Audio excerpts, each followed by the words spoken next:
Esta es nuestra tercera clase. Somos el aula 3. Y el día de hoy vamos a conversar en nuestro curso de Ciencias Sociales sobre la gran civilización Chavín. Chavín es una de las grandes culturas del Perú, comprendiendo cultura como aquella civilización que tuvo cerámica. Las demás son consideradas civilizaciones nada más. Pero la palabra cultura se le atribuye a aquellas civilizaciones que tuvieron cerámica. Entonces Chavín fue la primera que tuvo cerámica. Antes de Chavín, hasta el momento no se ha encontrado nada. ¿Ha habido antecedentes de cerámica? Sí, los famosos mates pirolavados. Pero cerámica como tal la tiene Chavín, desde Chavín. Entonces, el gran conocimiento de la cultura Chavín es parte de nuestro conocimiento general. Conocer la cultura Chavín no es algo que nos vaya a causar mucha complicación, al contrario, es algo que debemos conocerlo por cultura general, ¿no? Donde vayas, Chavín. Y luego veremos otra cultura, también importante por el gran desarrollo que consiguió. No vamos a conversar en este breve periodo sobre Paracas, Mochica, porque sería alargar el tiempo, pero sí vamos a centrarnos en las dos grandes culturas antiguas, Chavín y Huari. Empezamos entonces. Como siempre hacemos en todo proceso histórico-geográfico, localizamos. ¿Dónde y cuándo? ¿Cuándo? Cuando la cultura chavín se desarrolló entre el año 1200 hasta el año 400 A.C. ¿Qué significa esto? Tú lo sabes. Antes de Cristo. Antes de Cristo. Entonces, pausamos aquí. Chavín ahorita. ¿Dónde se localizó la cultura chavín? Muy sencillo, profesor. En el departamento de Ancash. Aquí inicia su desarrollo, pero como Chavín es una cultura que pertenece al horizonte temprano, es decir, se abarca gran cantidad de territorio, se expande por muchos lugares del Perú. Aquí empieza su desarrollo, con su capital Chavín de Huántac, pero se expande y tiene influencia en departamentos como Lambayeque, La Libertad, Lima, Ica. ¿Qué departamento es este? Lambayeque. No, Lambayeque está acá, está al costadito. Esto ya es sierra ya. Esto es Cajamarca, aquí. Huánuco, Pasco, Junín, la río de Cajamarca, Huancavelica, Ayacucho. ¿Están lejos? Sí, Cajamarca está lejos, para llegar a Cajamarca demora varias horas. Mediodía, un poco más. Con razón, profe, cuando viajé a Cajamarca me aburrió horrible. En bus, claro, ¿no? En bus se iba a demorar bastante. Exacto. Más de mediodía. No sabía que era tan lejos. Sí, mira, tiene que recorrer toda esta carretera y luego recién a la derecha. Pero sí demora bastante. En imagen tenemos a un personaje.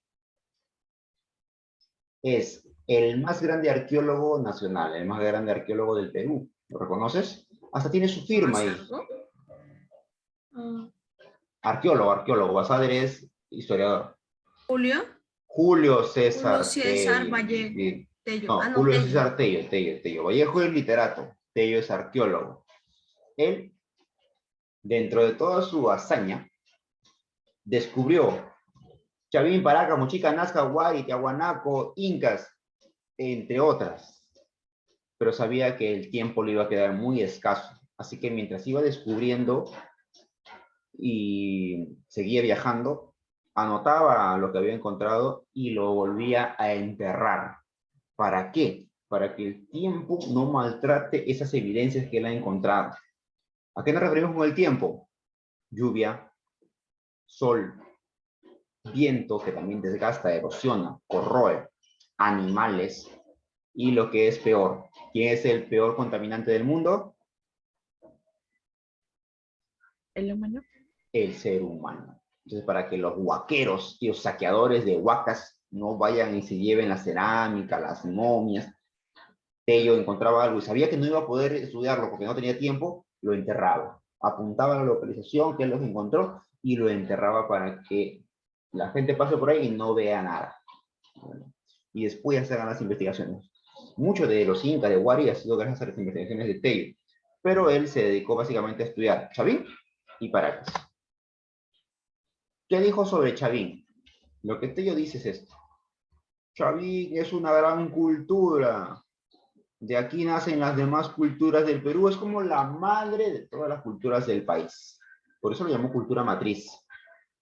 Y es que para esta época, hace más de 20 años, 30 años, en la que Tello está investigando, no hay muchos avances. Entonces, lo más antiguo que se encontró en esta época fue Chavín. Y él decía, antes de Chavín no hay nada, nada. Y después de Chavín surgen todas las demás culturas. Por eso lo llamamos cultura matriz. Ya en la actualidad, con más tecnología, más descubrimientos, mucho más desarrollo de la arqueología, se han dado cuenta que Chavín no es la cultura matriz. No. Al contrario, Chavín aprendió de todas las culturas que estaban detrás de ellos, que se habían desarrollado antes.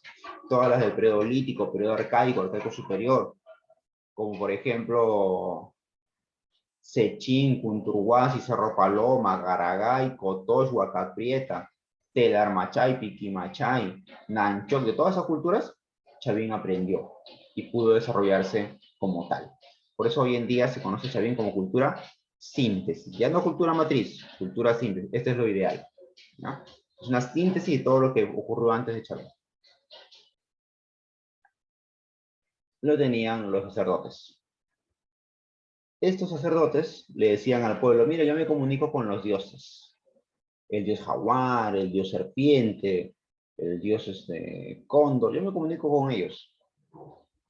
Ellos me van a decir cuándo sembrar, cuándo cosechar, cuándo recoger nuestros cultivos, cuándo preparar el ganado, todo. Ellos nos van a decir.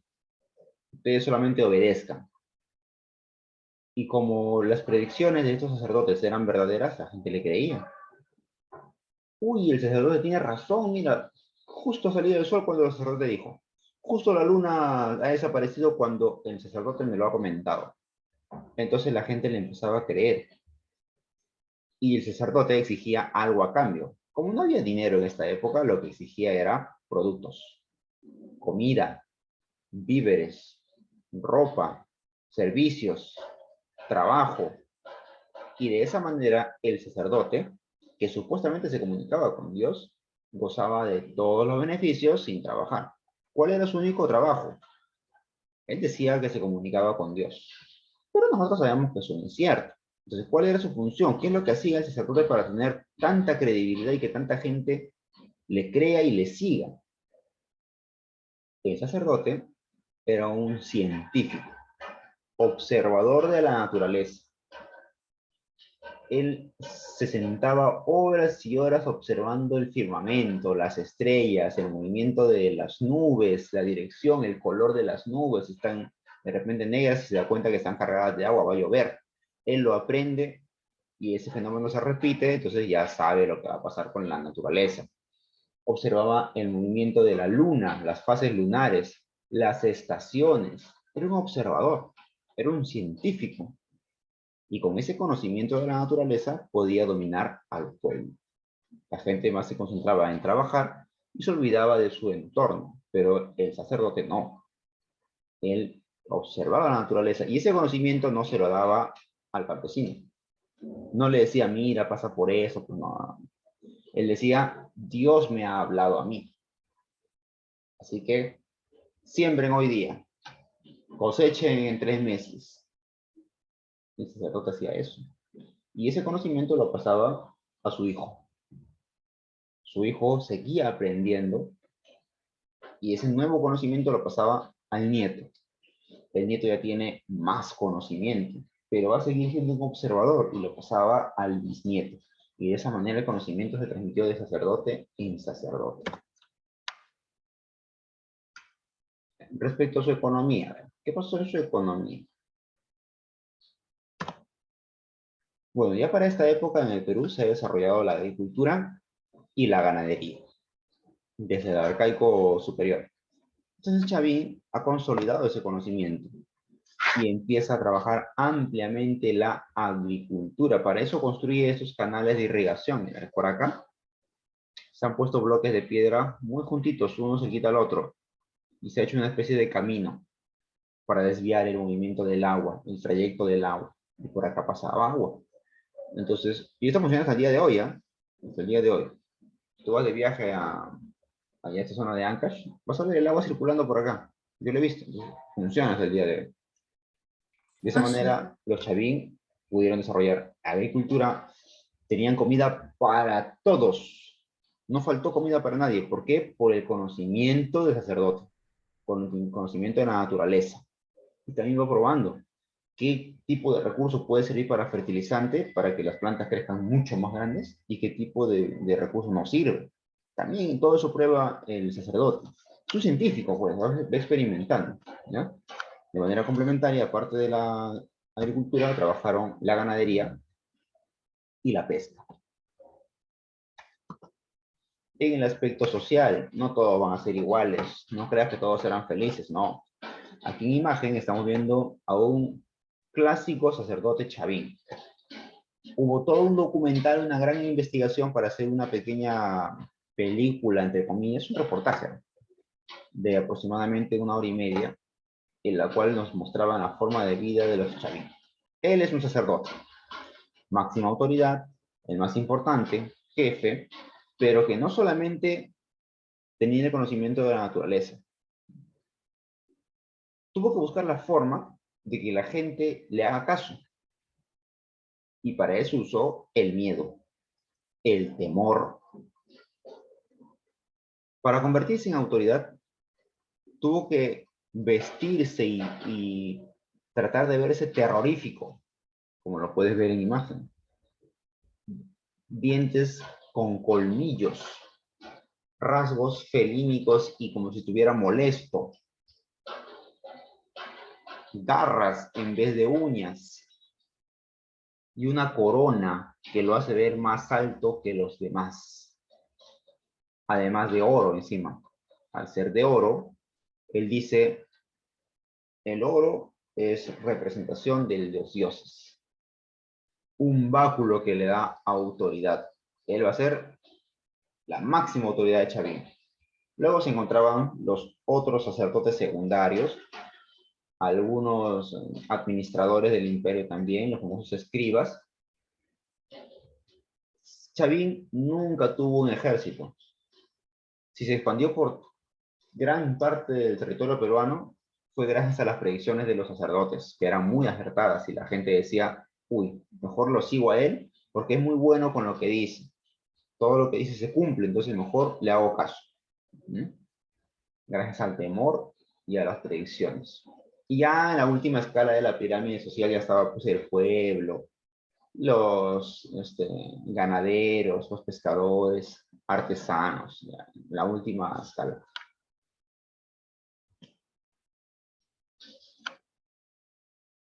A lo más llamativo de Chavín, bueno, su religión. Ellos eran politeístas, y aquí también vamos a poner algo breve nada más. ¿De dónde proviene este término? La palabrita poli significa varios. Y la palabrita teo, yo ya te dije qué significa. Teo significa Dios, sacerdote, religión. Entonces, al ser una cultura politeísta, ellos tenían varios dioses. Hoy en día nosotros no somos politeístas. La mayoría de nosotros somos monoteístas, creemos en un solo Dios. Y aquí tú ves la trilogía Chavín, los 3 dioses que conformaban esta religión.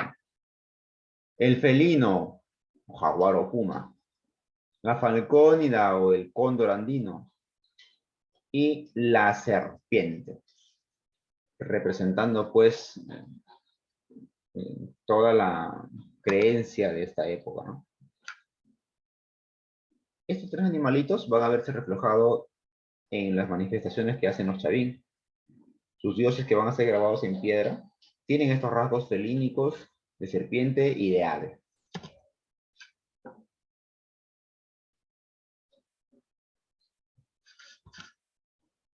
Respecto a su cerámica, como es la primera cerámica, no tiene mucho desarrollo. No está tan perfecta, no es tan vistosa, no es tan bonita, pero es la primera. Entonces se entiende.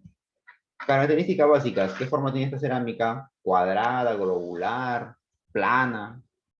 ¿Qué forma tiene? Eso, por acá me dijeron globular. ¿Cuántos picos por donde sale la bebida tiene? 1, 2, 3, un solo pico. Este tipo de asa tiene un nombre. Acá lo voy a colocar. Se llama estribo. O también le dicen gollete. Asa gollete o asa estribo, da igual. Es una asita circular así. Su decoración, como tú puedes ver, es simple, bastante simple. No tiene mayores detalles. Y sus colores principalmente son negro o gris. Mira, todos son casi iguales, semejantes. Y el color se debe básicamente a que no sabían el tiempo de cocción de la cerámica. Por lo tanto, al someterlo al horno, prácticamente se les quemaba. Pero le daban forma, lo tallaban y quedaba de esta manera. Respecto a su escultura, básicamente fue en piedra. Acá tenemos un solo bloque de piedra. Esta es la imitación de la Stella Raimondi, se llama Stella Raimondi, que más o menos viene a representar a este dios. Es un dios de baja estatura, con una gran corona, manos con garras y pies también, su cara con rasgos felínicos y dos báculos a los costados. Muchos se han preguntado, ¿qué representan esos báculos a los costados? Bueno, son dos cetros que pueden llegar a ser dos plantas de San Pedro. San Pedro, los que conocen San Pedro, es un tipo de cactus, una xerofita con puntas. Ya, puede ser. Ahora, ¿por qué el San Pedro? Porque se usaba esta planta para crear bebidas alucinógenas. Y el sacerdote pueda comunicarse con los dioses, entre comillas. ¿Ya? San Pedro. Acá tenemos otra litoescultura. Profesor, me está sorprendiendo con palabras nuevas, por favor, despacio, que no puedo recordar tanto. Lito significa piedra. Entonces, litoescultura significa la escultura en la piedra. Eso es piedra, un solo bloque de piedra es. Acá tenemos el obelisco Tello, que tiene sus dibujos también, tiene sus dibujos adentro. La gran cabeza clava, que son más o menos de este tamaño, más o menos así son. Y eran puestas en las paredes de los templos, en las entradas sobre todo, a manera de guardián, pero no de guardián de que ellos pues, realmente iban a ver, simplemente era para atemorizar. Recuerda que te dije, los sacerdotes chavín conquistaban pueblos atemorizándolos, no peleando porque no tenían ejército, con miedo, a través del temor, ¿no? Entonces, estos sacerdotes ponían estas cabezas clavas en las entradas de los templos para que el pueblo no entre a esos templos. Ya que si entraban, se iba a dar cuenta de que todo era una farsa y que el sacerdote no hablaba con los dioses. Hoy en día solamente queda uno de estas cabezas clavas ahí en la pared. El resto se ha caído. Lo han recogido y sí hay una exhibición de Chavín donde muestran varias cabezas clavas, pero solamente queda una, que es esta. Bien, acá tenemos otras que se han caído. Ya no están en la pared. De esta manera. Al ingresar también a uno de esos templos, como por ejemplo el Templo Viejo, allá en Ancash, hay una serie de túneles, caminos, como un laberinto, para que el que logró ingresar, no importa la advertencia de la cabeza clave, y logró entrar a este templo, se pierda. Se pierde. Por lo tanto, solamente los sacerdotes conocían el camino. Ese es un caso curioso, que es el danzón monolítico. Es un solo bloque de piedra que está anclado, es decir, metido en el suelo y metido en el techo. Por eso no se puede sacar. Funciona como una columna para que el techo no se caiga encima. Y esta piedra que funciona como columna la han tallado los chavinos. Le han dado forma y más o menos así. Tiene igual Profe, sus rasgos felínicos. Dime, ¿te escuchó? ¿en serio se han tomado tanto tiempo para tallar eso? Porque eso habrá demorado una barbaridad, porque es demasiado demasiado. Claro, mira, mira. Mira, acá está su piecito de la escultura. Y Ya. en la original, acá está su pie. Entonces, todo este resto no estamos viendo, está anclado al suelo. Hasta acá nomás lo vemos, está ahí. Lo demás está debajo. Igual arriba. Se ve unas cuantas decoraciones. Ya, estas decoraciones probablemente queden hasta acá nada más. Y esta parte está metido en el techo. Y lo que han hecho los Chavín es, con un cincel y una piedra, de repente, ir tallándolo. ¿Cuánto se habrán demorado para hacer este dibujo? Bueno, bastante tiempo, ¿eh? Porque hay que darle forma primero a la piedra. Esta piedra no ha venido así. Le han dado forma. Probablemente en un solo bloque de piedra, todo esto así. Y ellos le han dado forma. Han tenido que darle forma. Poco a poco, con paciencia, con calma. Incluso hay trazos circulares. Tallar en trazos circulares es bastante complicado.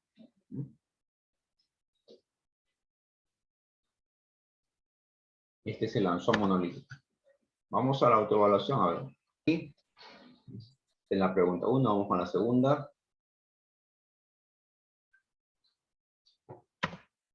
Ya, hasta ahí con lo que es Chavín. Ahora, de manera breve, vamos a ver sobre Wari. Luego de Chavín se desarrolla la cultura Paracas. Casi simultáneamente, ¿no? Simultáneamente. En la parte final de Chavín ya empieza el surgimiento de Paracas. Luego coincide el periodo llamado los primeros reinos regionales.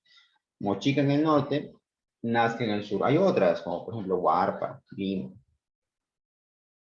Después de eso, viene el gran surgimiento de la cultura del sur, que es Tiahuanaco, que estaba en Perú y Bolivia.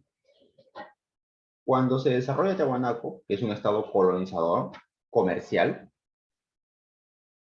en la Sierra Central, Central y Sur, empieza el desarrollo de esta gran cultura. Wari. El primer imperio lo llaman. Primer imperio del Perú. ¿Dónde se localizó Wari? Wari se desarrolla aproximadamente entre los años 600 después de Cristo y 1200 después de Cristo. Tuvo un desarrollo de 600 años más o menos. ¿Dónde? Empieza su desarrollo en Ayacucho, pero luego se expande a gran parte del Perú, porque recuerda que también es una cultura del segundo horizonte, es decir, abarcó mucho territorio, se expandió. Los Chavín lo hicieron a través del miedo.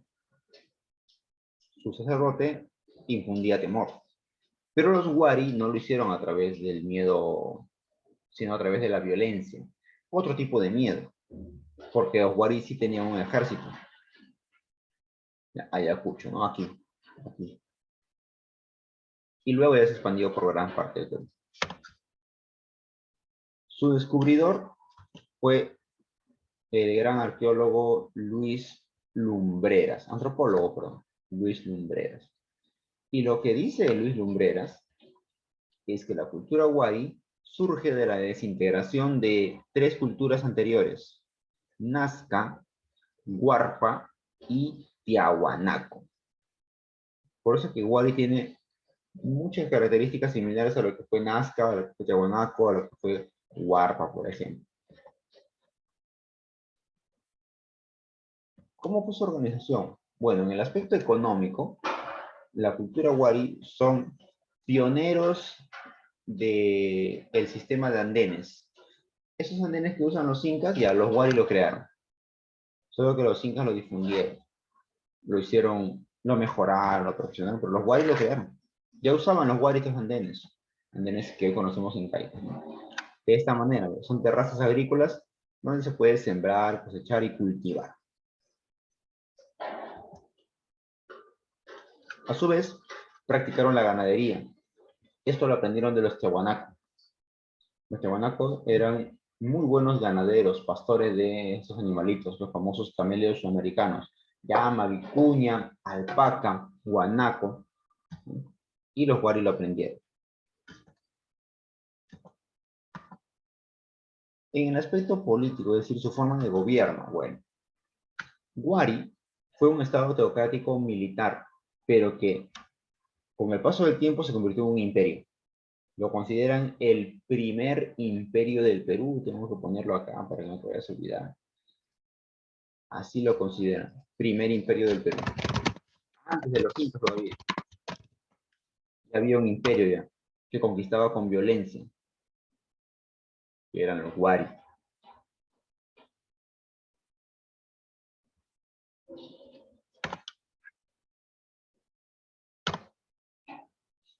Y para ejercer un mayor control sobre toda la zona que ellos dominaban, construyeron ciudades cabezas de región.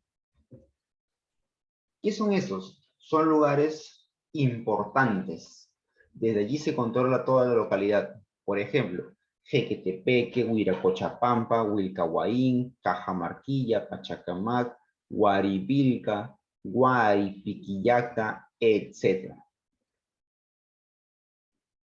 Y estos lugares llamados cabezas de región estaban unidos a través de una red de caminos llamado el Capacñán, elaborado con piedra, que hasta el día de hoy funcionan. Por eso los Waris son considerados los padres del urbanismo peruano. Hacían sus caminos con piedra. Hoy en día no tenemos algo tan lejano, ¿eh? Tenemos la pista, está hecho de repente con brea, cemento, qué sé yo. Pero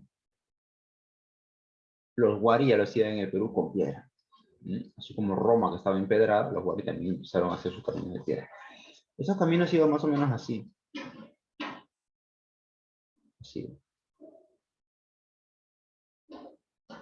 Y en algunos casos hasta el día de hoy funcionan, ¿no? Muchos funcionan hasta el día de hoy. Están disponibles todavía. Así, ciudades cabezas de la región para unir lugares distanciados y poder controlar estas localidades.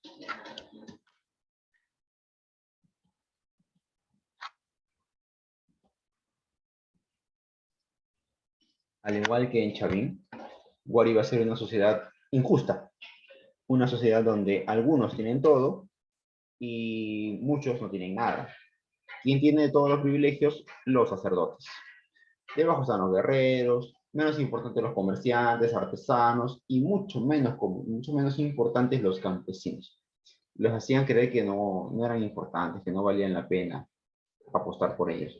Pero no se daban cuenta los campesinos que sin ellos, los agricultores, que sin ellos, la clase sacerdotal, dirigente y guerrera no podía alimentarse. Entonces su labor es importante. La labor de los agricultores es importantísima. En el aspecto cultural, a ver, Wari se caracteriza por estos tazones polícromos, a diferencia de Chavín, tazones utilitarios y polícromos, así, para uso diario, algunos ceremoniales también, pero su policromía, es decir, varios colores, ya que hay amarillo, rojo, ocre, gris, azul, anaranjado, crema, negro incluso.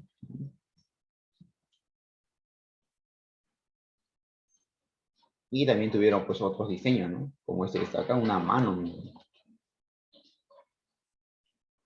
Nuevamente la policromía, hay varios colores. A diferencia de Mochica, que Mochica fue bicromo, solamente tuvo dos colores. Y atención porque Wari en su religión va a manifestar un dios que ya los Chavín habían creado. Nos referimos al dios Huiracocha. ¿Qué es este personaje que está acá? Míralo. Baja estatura, rasgos felínicos, su corona de serpientes y sus dos báculos. Ese mismo dios que lo vimos en Chavín aparece también en Wari. Curioso, muy curioso. Es el dios Huiracocha. Entonces, ¿qué concluye uno? ¿Qué es lo que uno dice, no? Los Chavín crearon este dios, pero se ha ido transmitiendo de generación en generación, de padre a hijo, de hijo a nieto, de nieto a bisnieto y así, hasta que llegaron los Wari y perfeccionaron la imagen de su dios, el Viracocha llamado el ordenador del mundo. Y por último hay que conocer algunas ciudades cabezas de región, como por ejemplo Cajamarquilla, Huiracochapampa, Piquillacta, Huilcacoín y Humarca, Huamachuco. Esta de acá es Cajamarquilla. Al ojo nomás te das cuenta por qué es Cajamarquilla, porque está hecho de adobe. Y el adobe se usaba en Lima. Cajamarquilla está en Lima. Esto es Huiracochapampa. La de piedra, esta es la sierra. ¿Ya? Piquillaca, Wilcahuaín y por último, Marcahuamachuco. Vamos a la autoevaluación ahora. Requerimos otra vez voluntarios. Siguiente pregunta, a ver. Y detener.